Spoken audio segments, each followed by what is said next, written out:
নমস্কার, আমি বিবেকানন্দ মণ্ডল, ই consultant, WB NGOs.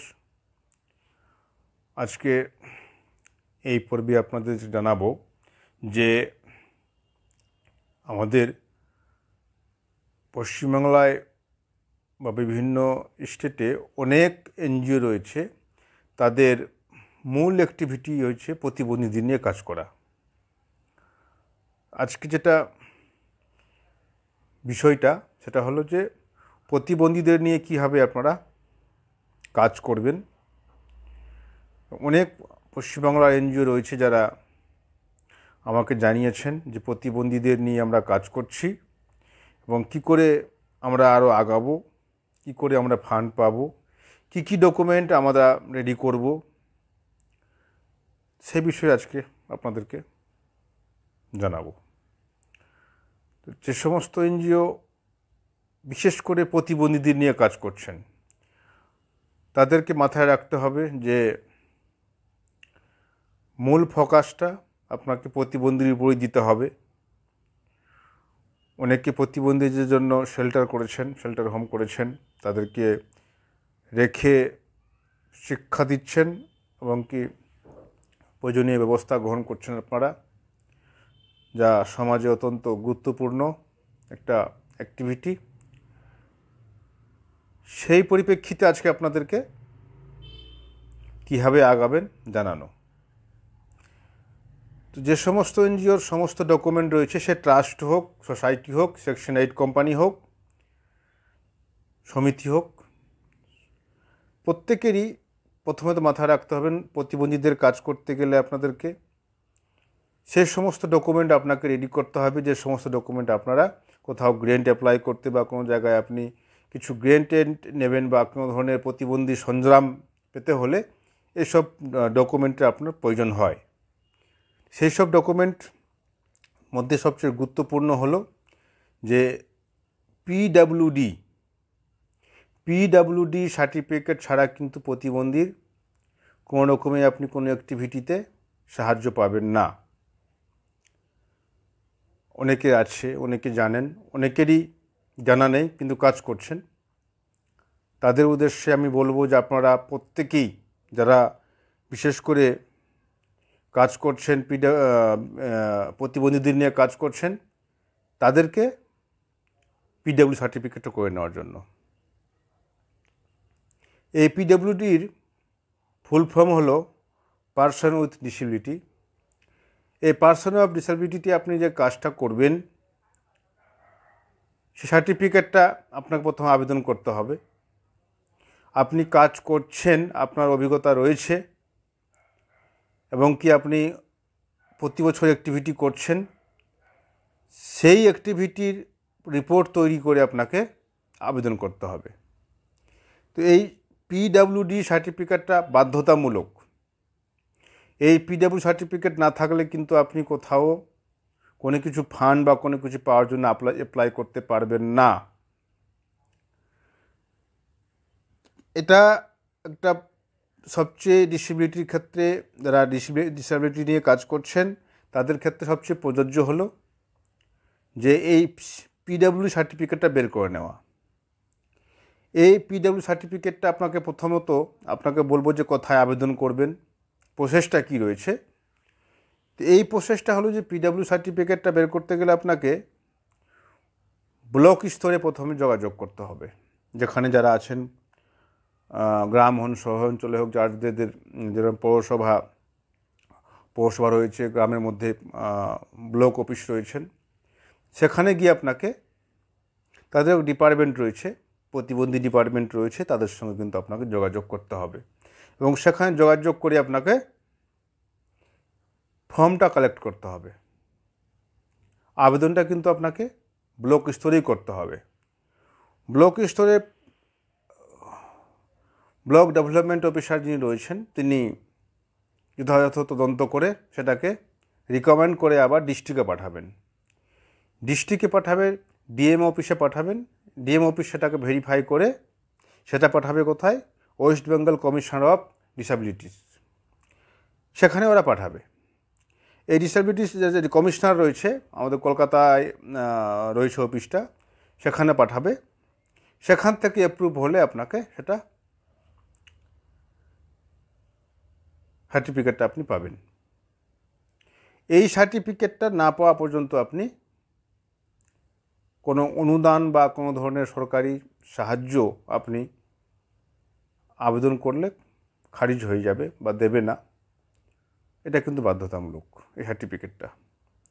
তো এই প্রসেসটা আপনাকে আবেদন করতে পারবেন, এবং ফর্মটা অনেক সময় দেখা গেল যে বিডিও অফিসে নেই বা জেলা স্তরে পাওয়া যাচ্ছে না, তখন কিন্তু আপনাকে West Bengal commissioner of disabilities office থেকে আপনাকে নিয়ে যেতে হবে। এটা হলো প্রথম ধাপ। এই প্রতিবন্ধীদের নিয়ে যারা কাজ করছেন, এটা হলো প্রথম কাজ, সার্টিফিকেট বের করা। এই সার্টিফিকেটটা বের করার পরে আপনাকে ম্যানেজিং কমিটি যা রয়েছে, আপনার যে board of director, managing committee, governing body যেটাই বলছেন, যেটাই রয়েছে আপনাদের, সেখানে আপনাদের কী করতে হবে, 1/3, যদি 7 জন থাকে আপনাকে 4 জন কিন্তু প্রতিবন্ধী মেম্বার রাখতে হবে।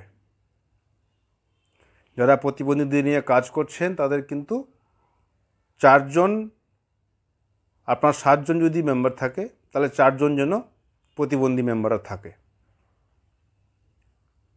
এটা কিন্তু বাধ্যতামূলক, আপনার থাকতেই হবে। অনেকে এটা করছেন না, কিন্তু এটা না করলে কিন্তু আপনি, একটা রুলস রয়েছে, সেই রুলসে কিন্তু আপনি কোনো কিছু অ্যাপ্লাই বা কোনো রকমের অনুদানের জন্য আবেদন করতে পারবেন না। তাহলে এ বিষয়ে আপনারা ক্লিয়ার? যেটা বললাম যে আপনার কমিটির মধ্যে 7 জন থাকবে, 7 জনের মধ্যে 4 জন কিন্তু প্রতিবন্ধী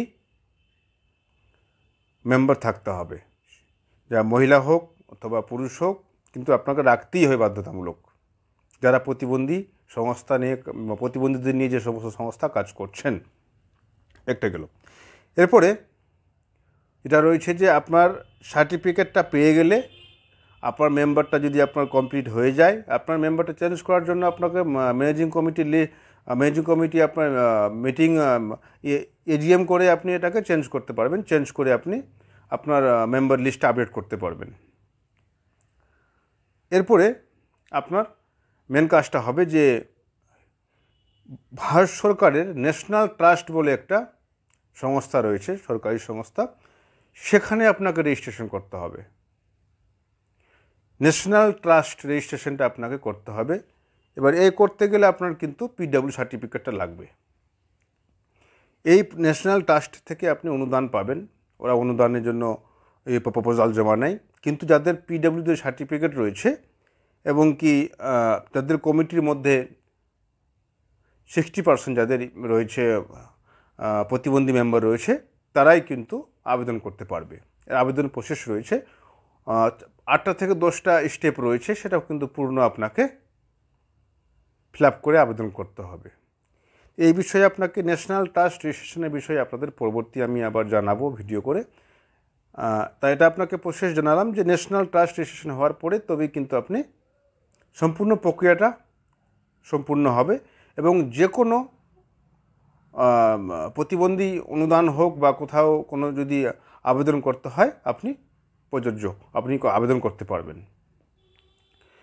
আর এর সঙ্গে মাথায় রাখতে হবে, প্রতি বছর যে আপনি অডিটটা করবেন, অডিটটা করতে গেলে আপনাকে যে প্রতিবন্ধীদের নিয়ে কাজ করছেন তাদের সমস্ত বিষয় নিখুঁত আপনার ওখানে তুলে ধরতে হবে অডিট রিপোর্টে, এবং অ্যানুয়াল রিপোর্টে তাদের প্রত্যেকটা অ্যাক্টিভিটি আপনাদেরকে যে উল্লেখ রাখবেন, যাতে কোনো কিছু জিজ্ঞাসাবাদ বা জানতে গেলে আপনার জন্য পরিষ্কার বলতে পারেন, এবং রিপোর্ট দেখে বুঝতে পারে যে আপনার এনজিও প্রতিবন্ধীদের নিয়ে কাজ করছে।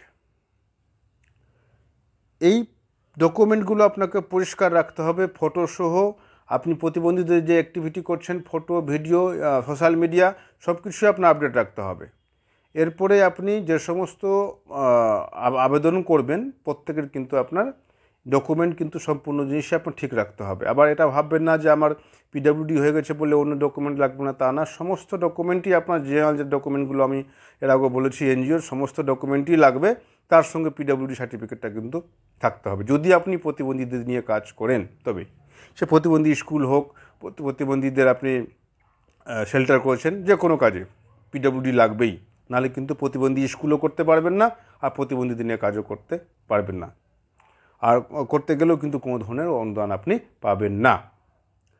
তো এই একটা বিষয়টা আপনাকে প্রতিবন্ধী, তাহলে কি আমি আরেকবার আপনাদেরকে জানিয়ে দিই যে প্রতিবন্ধী স্কুল বা শেল্টার বা যেই কিছু করতে গেলে পিডাব্লিউডি সার্টিফিকেট লাগবেই। এই পিডাব্লিউ সার্টিফিকেটটা step by step nearest block অফিসে আপনাদের অথবা পৌরসভায় যারা থাকবেন তারা পৌরসভায় আবেদন করবেন, যেখানে প্রতিবন্ধী বিভাগ রয়েছে। আর এর অ্যাপ্লিকেশন ফর্ম যদি অনলাইন না পাওয়া যায়, আপনাদেরকে West Bengal commissioner of disability যে রয়েছে অফিস, সেখান থেকে আপনি নিতে পারবেন। সেটা কলকাতায় রয়েছে, বিবাদীবাগের আশপাশে অফিসটা রয়েছে। আপনারা গিয়ে সেখান থেকে খোঁজ নিয়ে আপনি নেটে দেখে নেবেন যে অফিসটার ঠিকানাটা আপনি পেয়ে যাবেন, সেখান থেকে সংগ্রহ করে আপনারা আবেদন করে পূর্ণ প্রক্রিয়াটা পূর্ণ করবেন। তারপরে নেক্সট আপনাদেরকে জানাবো যে প্রতিবন্ধীদের অনুদান কীভাবে অ্যাপ্লাই করা যায়, কোথায় কোথায় পাওয়া যায়। তার জন্য স্পেশাল আমি কিছু ভিডিও আপনাদের জানাবো। আপনারা প্রত্যেকেই যারা এই প্রতিবন্ধী নিয়ে কাজ করছেন, ডকুমেন্ট ঠিক রাখবেন, নিট অ্যান্ড ক্লিন ডকুমেন্ট রাখবেন, ট্রান্সপারেন্সি রাখবেন, এবং প্রতিবন্ধীদের নিয়ে কাজ যে করছেন তাদের রেকর্ড মেনটেনেন্স করবেন। তবেই কিন্তু প্রতিবন্ধীদের নিয়ে আপনারা আগে আরও অগ্রগতি হতে পারবেন এবং বড় ফান্ড আপনারা অ্যাপ্লাই করতে পারবেন। তাহলে আজকে এই পর্যন্ত, আরও পরবর্তীতে জানাবো নেক্সট ভিডিওতে। তাহলে আজকে এই পর্যন্তই, নমস্কার।